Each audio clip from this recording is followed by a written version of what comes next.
Bonjour et bienvenue sur la chaîne de la résilience pour les nouveaux venus éventuellement. Alors aujourd'hui nous allons faire cette vidéo pour apprendre et comprendre à partir de quel état d'esprit on doit formuler son désir afin de provoquer une manifestation. Pour se mettre dans le contexte de la manifestation, je vais commencer la vidéo par une petite histoire.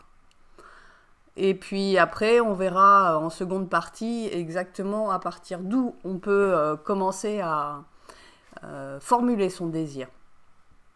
Pour que ce soit un désir vrai et quelque chose de profond, pas quelque chose juste d'égotique. Alors voilà, allons-y pour la petite histoire. Donc c'est l'histoire du petit Paul. Petit Paul qui est un petit garçon de 6-7 ans à peu près, qui vit dans une famille avec 2 parents, une petite sœur, un système familial assez classique. Papa et maman sont des autorités affirmées, ils ont leurs idées sur l'éducation, etc. Et ils demandent donc à petit Paul, maintenant qu'il est à peu près en âge de le faire, de ranger sa chambre régulièrement et correctement. En échange de quoi il lui donne un bonbon. Alors tout se passe bien, hein, pendant quelques temps. Petit Paul est très assidu, range bien sa chambre pour faire plaisir à ses parents et surtout pour avoir son bonbon. Il adore les bonbons, petit Paul. Et ça se passe pendant quelques mois et puis un jour, petit Paul a envie d'un bonbon. Il va voir ses parents et il demande directement un bonbon. Et ses parents lui disent non, non, tu ranges d'abord ta chambre et après tu auras ton bonbon. C'est une éducation comme ça, c'est une éducation conventionnelle et puis conditionnée. Tu fais quelque chose de bien et en échange tu as une récompense. Alors petit Paul est un petit peu déçu, il avait juste envie d'un bonbon, rien de plus. Et il va dans sa chambre et un petit peu la mort dans l'âme, il commence à ranger, mais sans grand intérêt. Puis en fait, il réfléchit, il se dit, mais en fait, moi ce que j'aimerais vraiment, mais vraiment, c'est pas juste avoir un bonbon par-ci, par-là, ou parce que j'ai fait quelque chose de bien. Et moi, j'aimerais avoir un paquet de bonbons entiers dans ma chambre. Parce que des fois, avec mes copains, quand on sort de l'école, j'aimerais beaucoup leur donner un bonbon et qu'on partage ça ensemble. Et puis, il a sa petite chérie à l'école. Il aimerait bien lui faire un petit cadeau d'un bonbon de temps en temps aussi, pour lui dire qu'il l'aime. Et puis pour qu'ils mangent des bonbons ensemble. Et puis des fois, quand petit Paul est installé tranquillement dans sa chambre en train de lire un livre, il aimerait bien choisir un petit bonbon. Puis il se rappelle la dernière fois quand il est allé faire les courses avec ses parents, et il est passé vite fait dans le rayon bonbons et il a vu qu'il y avait des paquets de bonbons extraordinaires avec plein de bonbons différents. Donc il s'est vu tout de suite choisir celui-là, et puis en prendre quelques-uns pour ses copains, et puis en donner un à sa petite sœur, etc., etc. Ça l'avait fait rêver. Alors il range sa chambre, et puis il va voir sa mère, et sa mère vérifie et lui tend un bonbon. Et ce bonbon-là, il n'a pas le même goût que les autres. Ça lui plaît pas. La semaine passe. Sa mère lui dit d'aller ranger sa chambre. Et petit Paul, il va dans sa chambre et puis soudain, il a une émotion qui vient en lui. Il a juste envie de pleurer. Il est frustré, il est déçu. Il est vraiment frustré et déçu. Il a tellement envie d'être grand et d'avoir son paquet de bonbons à lui tout seul pour gérer ça. Il est très triste. Et puis, il se dit non, mais c'est pas juste tout ça.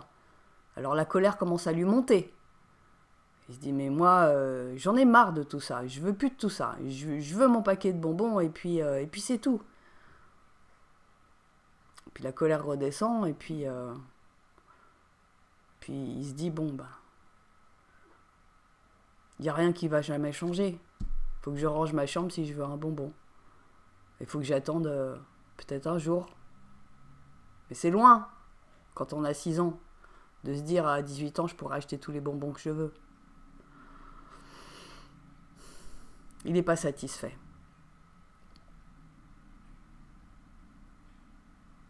Et puis d'un seul coup, lui vient une idée.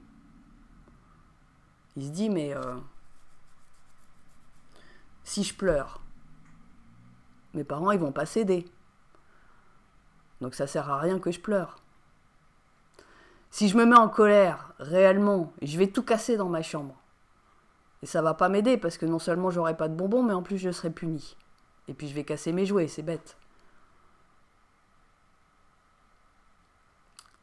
Et puis si je continue à ranger ma chambre pour avoir un bonbon, bah il n'y a jamais rien qui changera. Je serai toujours aussi triste, frustrée, en colère et j'aurai jamais mon paquet de bonbons. Alors Paul, il prend une décision. Mais Paul, c'est un petit enfant intelligent et c'est un futur maître de la résilience et de la manifestation. Il se dit, bon ben, je vais ranger ma chambre, mais je vais pas ranger ma chambre pour faire plaisir à mes parents. Je vais ranger ma chambre pour me faire plaisir à moi. Parce que moi, j'aime bien quand ma chambre, elle est propre, qu'elle sent bon, que j'ai accès à mes jouets, comme je veux, que je trouve mes livres à côté de mon petit pouf. Et il se met à ranger sa chambre à sa façon, très très bien. Il ne demande rien à personne, il est dans sa bulle, dans sa chambre, et il se met à tout organiser comme il le souhaite. Sa maman vient le voir au bout d'1 heure, il dit « T'as fini de ranger ta chambre, tu viens chercher ton bonbon ?» Et là, petit Paul regarde sa mère et dit « Ben non, en fait, j'en veux pas de bonbons. » Alors sa mère est très interloquée, elle dit « Bon, bah écoute, t'es sûre que tu veux pas ton bonbon? C'est bien ce que t'as fait. » « Non, maman, je veux pas de bonbons. »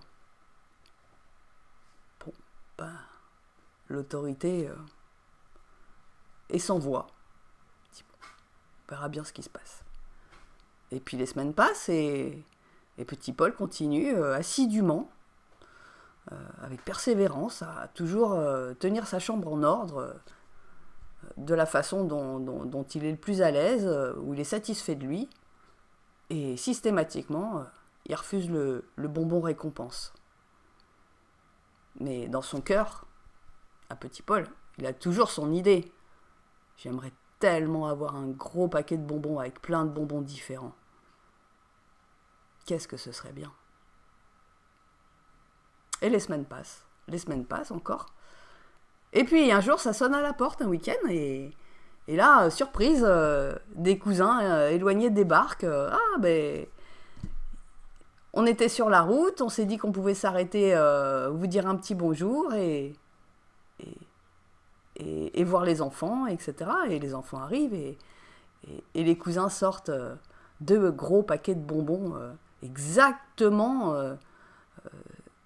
le rêve du petit Paul. Le paquet de bonbons avec tous les bonbons mélangés, tous différents. Et tenez les enfants, c'est pour vous, on a pensé à vous, on s'est dit que ça allait vous faire plaisir. Et là, petit Paul est fou de joie. Les parents ne disent rien, parce qu'ils ont été surpris. et petit Paul se dit qu'il a trouvé quelque chose. Il a trouvé une formule magique. Voilà, petit Paul a manifesté. L'idée générale pour se mettre dans l'état d'esprit de la manifestation, c'est ce que décrit cette histoire. Le désir, il est à la fois positif et à la fois négatif. C'est-à-dire qu'en fait, lorsqu'on formule un désir, c'est à la fois qu'on veut quelque chose qu'on n'a pas, donc on est un petit peu dans l'envie et dans le besoin, et de l'autre côté, on se rend compte que le système dans lequel on est enfermé, un système d'autorité-dépendance ou d'abus-dépendance ou d'autorité-dépendance, ne peut pas nous apporter ce dont on désire le plus. C'est figé. C'est un système figé où finalement personne n'y trouve vraiment son compte. Du côté de l'autorité, il faut maintenir une pression permanente. C'est fatigant aussi à force. Du point de vue du dépendant, c'est une frustration, une tristesse permanente. Du point de vue des observateurs, c'est très décevant. On ne peut rien faire.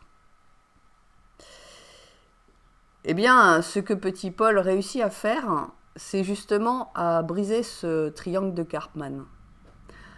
Parce que, tous autant qu'ils sont dans ce système, ils vont tourner autour du bourreau, victime, sauveur. Toujours. Et ça ne brisera pas le système, l'ordre du système. Ça peut l'inverser éventuellement.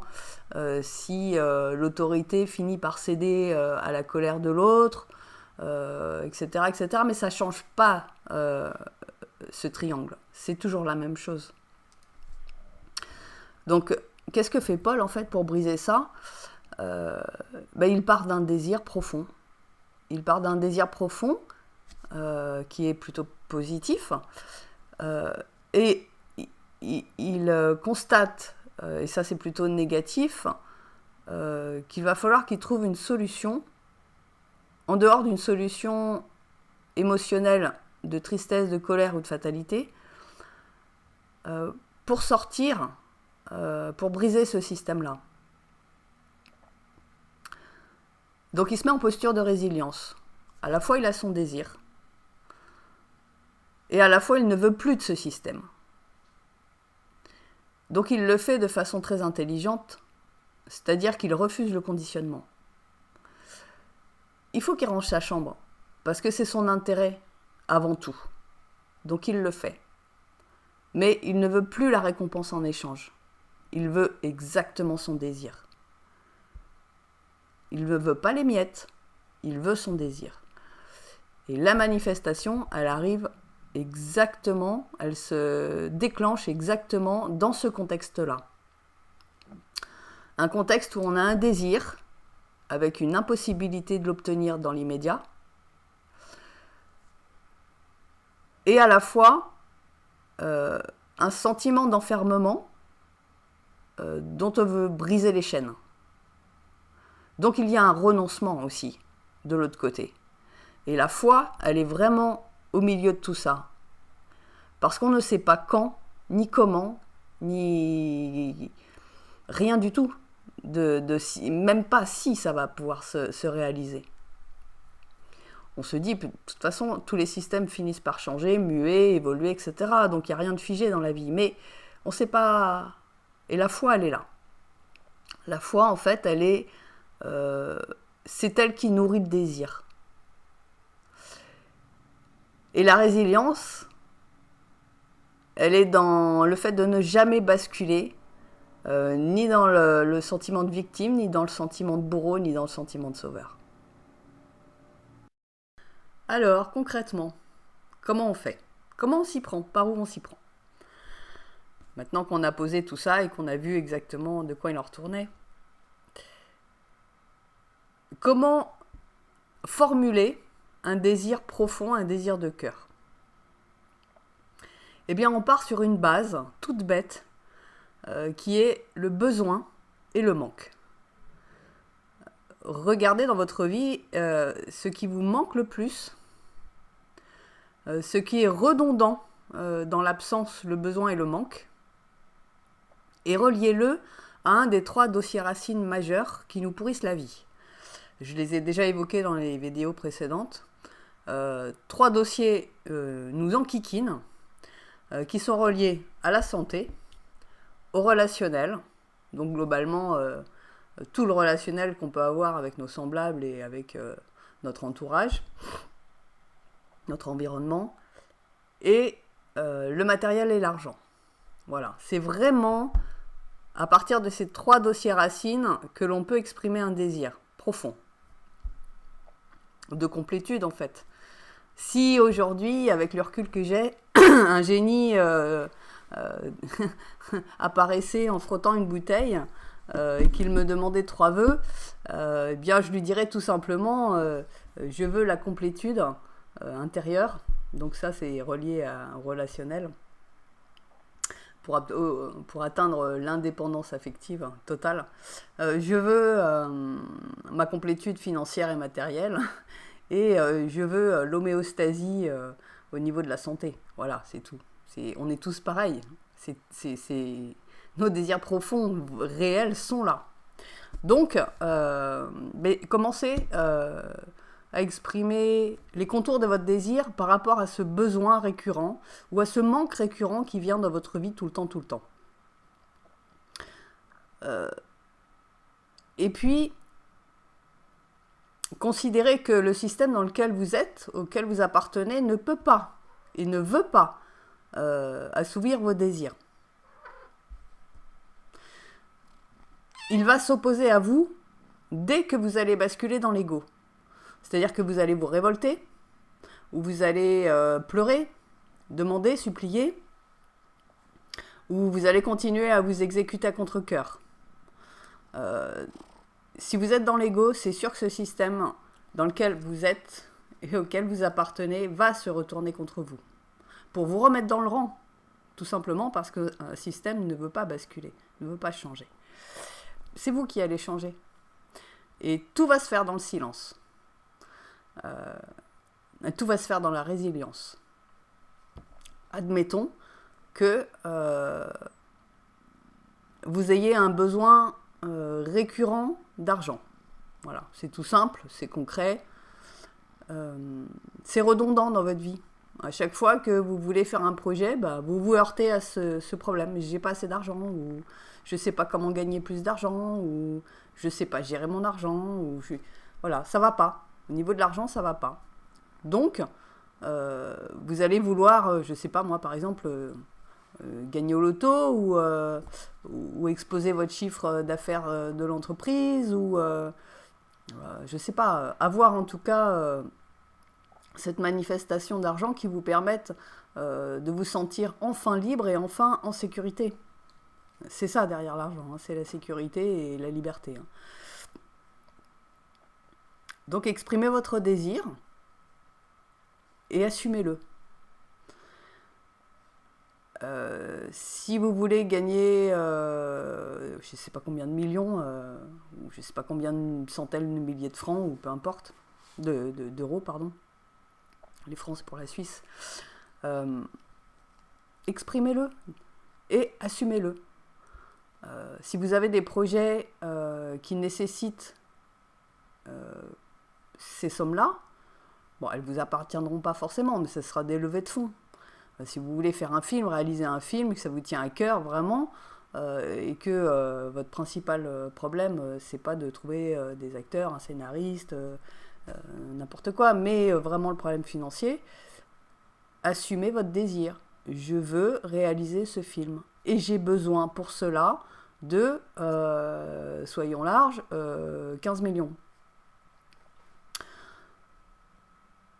Je ne sais pas ni quand ni comment je vais les obtenir. Le système dans lequel j'appartiens ne peut pas et ne veut pas me donner 15 millions. Sinon, je vais m'endetter jusqu'à la fin de mes jours. Donc, j'ai besoin de provoquer une manifestation. Là où je vais mettre toute ma force et toute ma foi, c'est dans mon désir. Je vais me voir en train de tourner ce film, réaliser ce film, le proposer, le promotionner, aller sur les scènes pour faire les premières, etc., etc. Je vais vraiment me voir là-dedans. Je vais me voir aussi en train d'affronter certaines difficultés, peut-être, parce que ça fait aussi partie de ce projet. Donc je vais assumer entièrement et les aspects positifs et les aspects négatifs de mon projet, de mon désir. Et puisqu'il me manque 15 millions, je vais refuser d'obéir, d'obtempérer, sans me révolter, hein. Juste refuser d'obtempérer au système qui m'empêche d'obtenir 15 millions.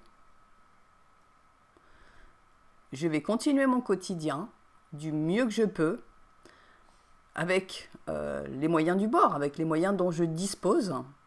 Et je vais assumer ce quotidien avec dignité, avec respect pour moi-même. Comme si de rien n'était. Comme si finalement, bien mon désir n'était qu'une supposition, une utopie, mais quelque chose que je garde profondément dans mon cœur. Et je vais me tenir prêt à recevoir, non pas à demander, non pas à supplier, non pas à me mettre en colère parce que je n'ai pas, mais simplement me tenir, c'est ça le présent, hein, me tenir à l'intérieur de moi en disant j'ai regardé tous les aspects de mon désir, les aspects positifs et négatifs, et je les assume totalement. Ça, c'est la loi d'Assomption. J'assume totalement ce que je veux. Et j'y mets toute ma foi et toute ma force. Pas parce que j'y crois ou que j'y crois pas ou machin. C'est parce que je sais que c'est ça que je veux et pas autre chose. Et je vais ignorer les choses insatisfaisantes que me propose ma réalité. Le système dans lequel je suis insérée. Si ça ne me convient pas, ils ne veulent pas, ils ne peuvent pas, je les ignore complètement. Je suis simplement dans mon désir et dans ma réalité du quotidien le mieux que je puisse faire. Et c'est tout. Et je me maintiens dans la résilience et dans le désir. C'est tout ce qu'il y a à faire. Je laisse passer le temps qu'il faut. De toute façon, la manifestation, c'est pas moi qui la contrôle. Le quand, comment, c'est pas moi qui contrôle. La seule chose que je dois faire, c'est de rester prêt à accueillir. Juste prêt à accueillir. Et vaquer à mes occupations. C'est tout. Est-ce que je dois me tordre dans tous les sens pour me forcer à croire en l'univers, en Dieu, en mes guides, en... Mais non. Il ne faut pas croire en ces choses-là. Il faut les expérimenter. Donc ne vous forcez pas à croire quelque chose que vous... parce que vous l'avez entendu. Il faut croire. Non. Les croyances, on les démonte les unes après les autres par l'expérience. Donc ne croyez pas, croyez simplement en la véracité de votre désir. Assumez-le, c'est tout. Si vous tenez cette posture bien comme il faut, fermement, que vous ne basculez jamais dans l'ego, alors la manifestation va arriver très vite. Si vous faites au contraire des exercices pour dire je vais accélérer ainsi la manifestation, etc., vous rentrez dans le conditionnement. Je fais les choses pour obtenir ça. C'est tout l'inverse qu'il faut faire. Si vous faites des choses, faites-les parce qu'elles vous font du bien, parce qu'elles vous font évoluer, parce qu'elles vous font découvrir des choses en vous insoupçonnées, des capacités insoupçonnées, parce qu'elles vous libèrent de votre système, parce qu'elles vous font du bien, elles vous aident. Mais ne faites pas les choses parce que si vous faites ça, vous allez obtenir ça. Ça, c'est vraiment la mauvaise attitude à avoir. Et c'est malheureusement celle pour laquelle on a tous été conditionnés. Donc il faut se déconditionner de cette habitude. Faire les choses, pas pour obtenir, mais faire les choses parce qu'elles vous apportent du plus. Et c'est comme ça qu'on sort du besoin pour se tenir dans le désir. Si vous avez besoin de 15 millions pour votre film, demandez 20 millions. Voilà. Le besoin, c'est 15. Le désir, c'est 20. Si vous avez des problèmes de facture, ne demandez pas le montant de votre facture parce que vous allez retomber dans le même système. Une fois que vous aurez réussi votre manifestation, vous allez de nouveau recréer des factures et de nouveau demander. Non, demandez votre complétude financière, votre liberté financière, c'est tout. Et visualisez-vous là-dedans. Et à partir de là, quand vous tenez votre posture, c'est là où les choses se déclenchent et vous allez commencer à les voir. Parce qu'au départ, vous ne verrez rien, votre quotidien ne changera pas, les gens ne changeront pas. Il ne va rien se passer, rien du tout. Mais au bout d'un moment, à force de maintenir cette posture, avec assiduité, avec décision, C'est surtout la décision en fait, hein, c'est ne pas céder quoi. Même si à l'extérieur tout va vous tenter, vous allez être tenté de faire un crédit, quelqu'un va vous proposer un crédit, quelqu'un va... Mais tant que ça ne correspond pas à l'exactitude de votre désir, ne l'acceptez pas. L'univers va céder. Les forces d'opposition vont s'endormir ou elles vont céder. Et qu'est-ce qui va se passer ? Soit vous allez avoir une manifestation directe et flash, 20 millions qui vont arriver comme ça, peut-être d'un mécène, de je sais pas quoi, d'un loto, j'en sais rien. On ne peut pas savoir, l'univers est plein de surprises, on ne peut pas savoir d'où ça vient. Soit vous allez commencer à déclencher un pont d'incidence, c'est-à-dire que vous allez faire une rencontre, puis une autre, etc. Et hop, vous allez aboutir à vos 20 millions. Ça va vous faire aboutir à vos 20 millions sans forcer. Il n'y a pas besoin de forcer. Donc c'est soit le flash, ou alors vous allez avoir une super intuition. Et c'est quelque chose que vous allez absolument suivre, parce que ça va vous tenir. Une intuition fulgurante, elle est comme une évidence. Et vous allez la suivre.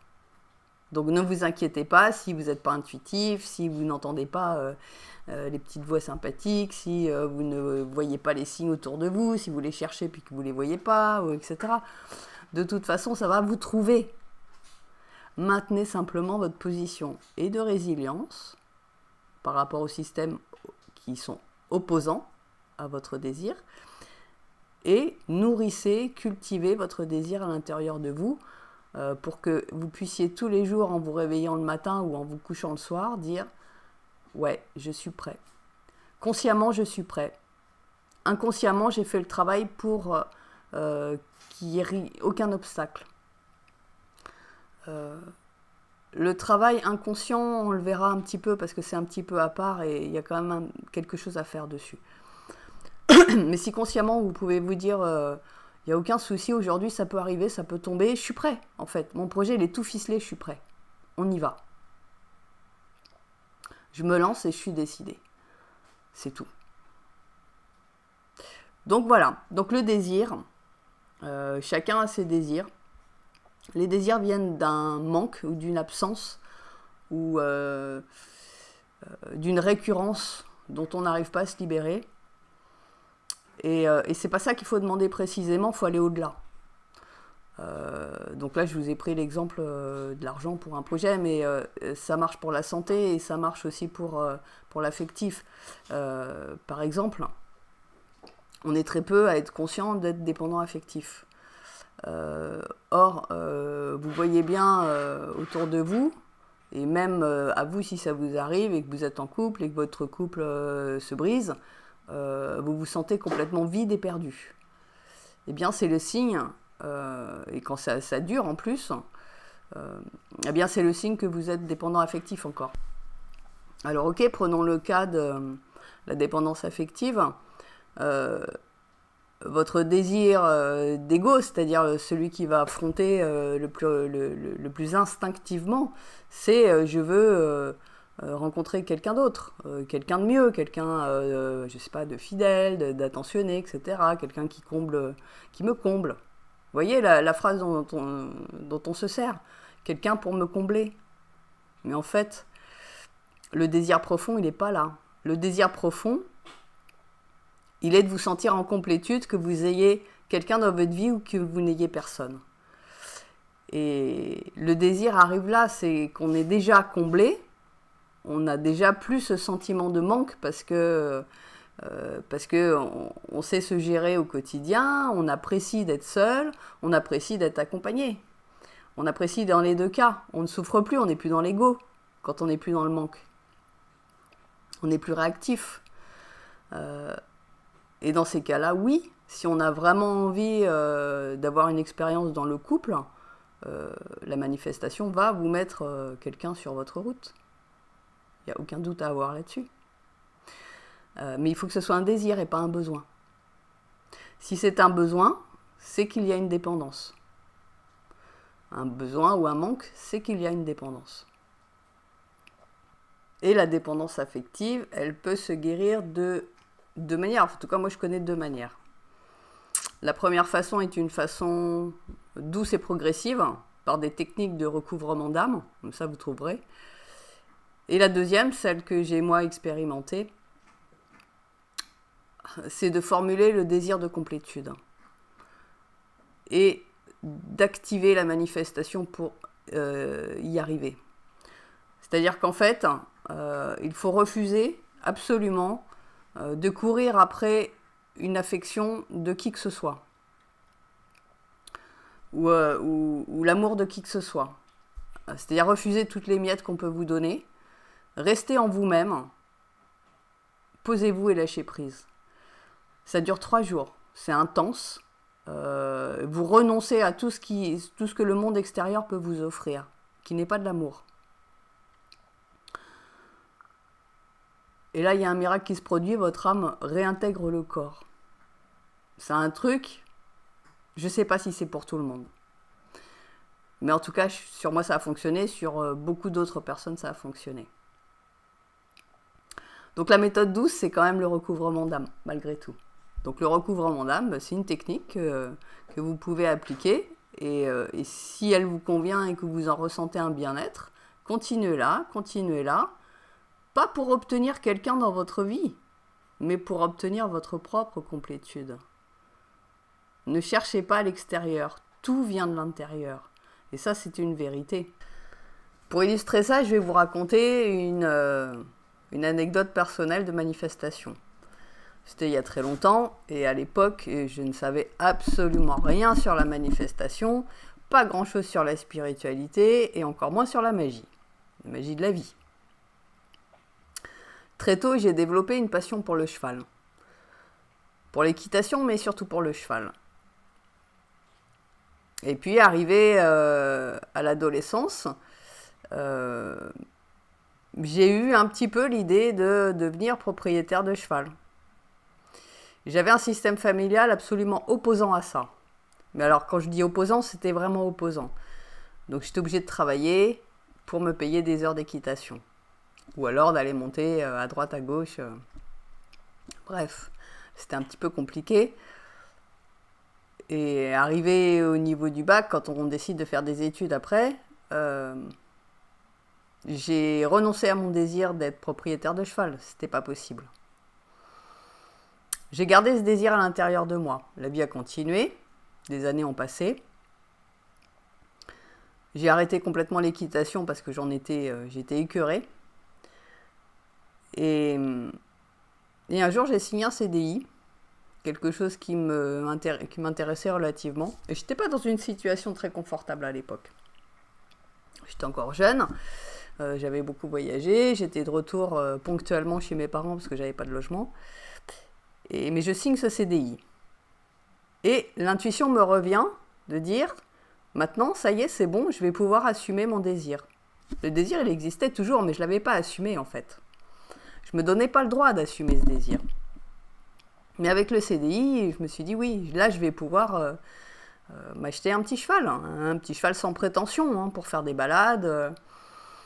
Et puis vaille la vie, quoi. Et à partir du moment où j'ai assumé mon désir, c'est là que tout s'est déclenché. J'ai une vieille amie qui me dit, mais va voir une telle, elle vend sa petite jument, tu connais la maman, etc. Elle a l'air sympa, la petite jument, elle va pas te la vendre cher, elle n'a pas de papier. J'y vais, j'essaye la jument, la copine en question n'était pas du tout intéressée financièrement ou quoi que ce soit, elle voulait juste que cette jument soit plus à sa charge, quoi. Ça se passe mal, ça se passe très très mal. Je m'entends pas du tout avec la jument, on part en balade, je manque de me retrouver à l'hôpital, enfin bref. Puis ça faisait des années aussi que j'étais pas montée à cheval. Donc ça se passe pas bien, et puis je lui dis non, je suis désolée, mais non, je vais pas acheter ta jument, elle me convient pas, on s'entend pas ensemble, je suis désolée, mais non, c'est pas moi, quoi. On en reste là, moi je suis un petit peu déçue, parce que là, pour le coup, j'assumais pleinement mon désir. Mais mon désir profond, vraiment profond, c'était que ce qui me faisait rêver dans l'équitation, C'était le musée du cheval de Chantilly, c'était l'école de Versailles, c'était l'équitation baroque, c'était les chevaux ibériques, c'était le dressage de haute école. C'était pas du tout ce qu'on proposait en équitation classique. J'aimais pas le saut d'obstacle, la randonnée, un petit peu, mais pas trop. Et en fait, le contour de mon désir n'était pas exprimé clairement. Il était là, ceci dit. Il était là, déjà, depuis longtemps. Et donc la personne, sans rien me dire, qui voulait me vendre sa jument, et bon, elle a vu que ça marchait pas, elle m'appelle, elle me dit, bah tiens, ce week-end, je vais voir une vieille copine avec qui on a fait l'apprentissage en course, ensemble, d'équitation. Elle travaille dans une écurie, et bon, enfin bref, je t'emmène. J'y vais. Ça, c'est le début du pont d'incidence. J'y vais, et en fait, toutes les deux, elles avaient anticipé mon désir. Et elles avaient trouvé à l'écurie une petite pure sang qui était à vendre. Donc elles m'emmènent la voir. Et je la vois. Je vois cette petite jument, c'était pas du tout dans mes critères, c'était tout l'inverse. Je dis non, elle me plaît pas du tout. Je suis désolée les filles, mais elle me plaît pas du tout. Et je me retourne. Et là, qu'est-ce que je vois? Le cheval de mes rêves. Mais alors vraiment le cheval de mes rêves. L'andalou, magnifique, expressif, etc. Et coup de foudre. Ah. Alors je me renseigne un petit peu, et puis ce cheval, a priori, n'était pas à vendre. Et puis, vu la qualité de cheval, avec mon petit CDI et ma situation, c'était pas vraiment du tout envisageable. Et ça me pesait, parce que là, vraiment, j'avais eu le coup de foudre. Alors, je me renseigne quand même. La propriétaire des écuries m'explique la situation de ce cheval.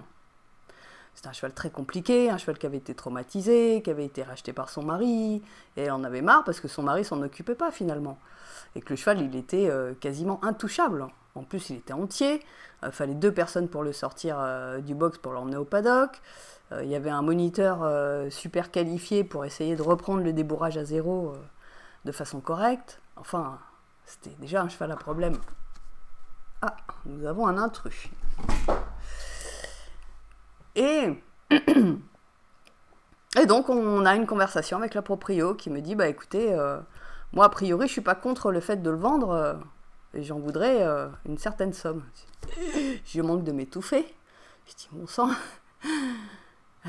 une somme comme ça, oui, ce cheval les vaut largement, mais moi, j'ai pas le budget. Et alors, ça me pesait.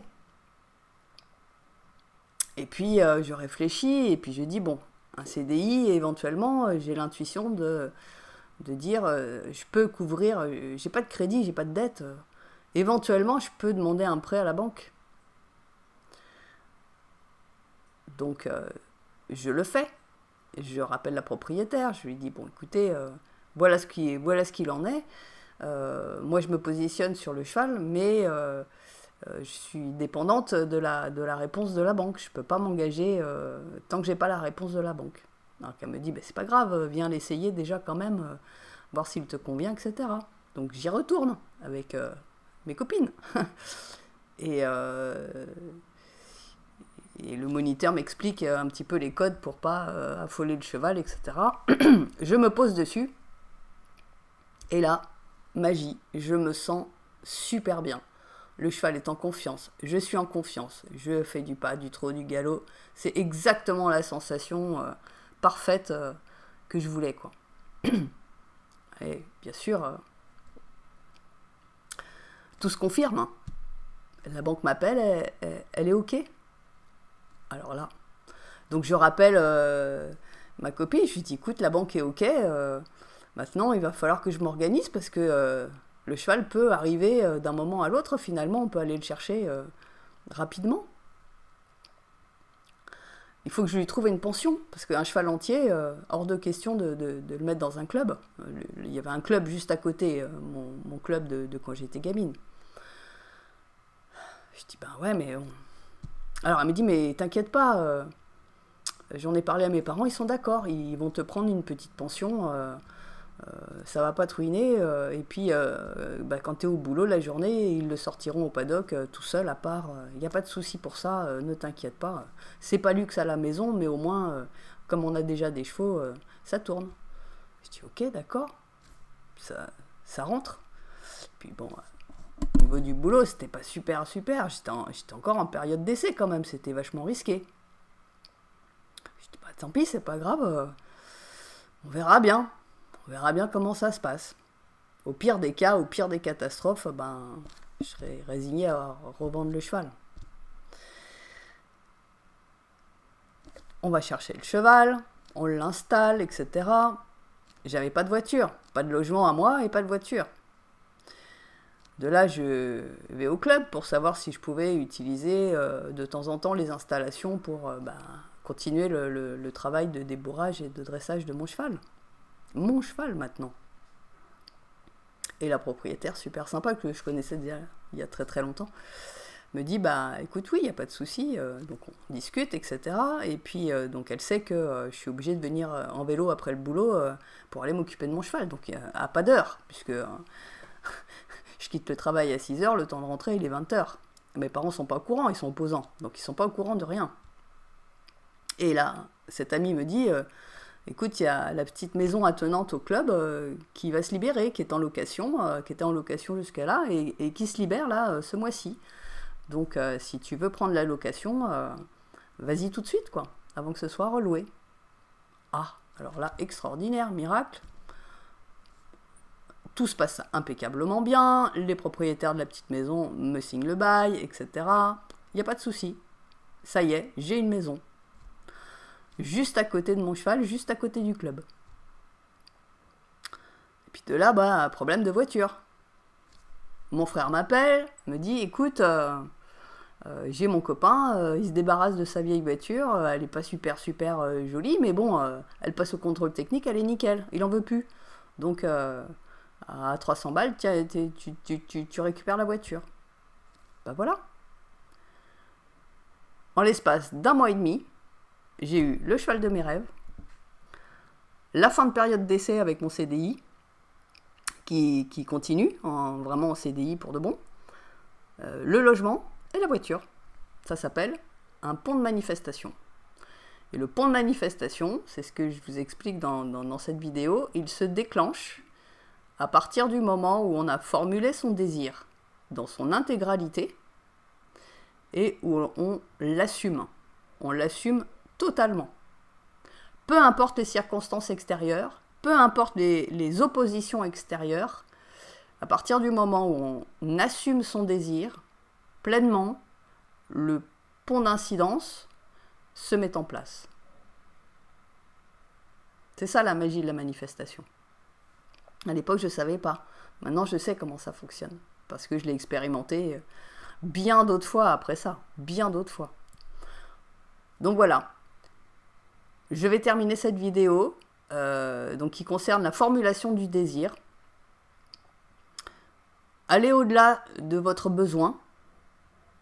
Ne négligez pas votre besoin, bien sûr, mais prenez-le comme base pour l'étendre à un désir qui va résonner avec votre cœur. Et n'acceptez rien d'autre dans la manifestation de la réalité que ce désir-là. Tant qu'il n'est pas là, refusez poliment, écartez les choses, ne nourrissez pas les systèmes d'opposition, surtout, et laissez-vous guider par vos intuitions, par ce qui vous arrive, par le pont d'incidence qui se met en place, et vous allez voir qu'en l'espace de 1 mois, 2 mois, tout sera réglé. Même avant, même.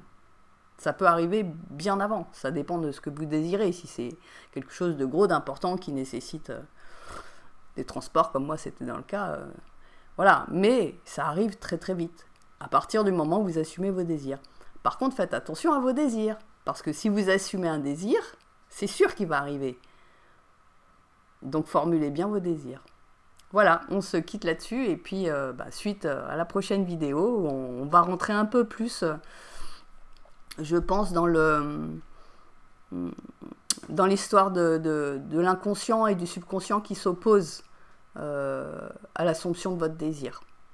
Parce que il n'y a pas que les forces d'opposition extérieures, à gérer, il y a aussi les forces d'opposition intérieures, donc nos anciens conditionnements, traumatismes, etc. Donc on verra ça certainement dans une prochaine vidéo, et c'est une chose qui a quand même, malgré tout, son importance, même si ce qui prime dans le désir, c'est la force du cœur, et pas vos programmations mentales. Voilà. Eh bien, rendez-vous à la prochaine vidéo pour ceux qui veulent continuer.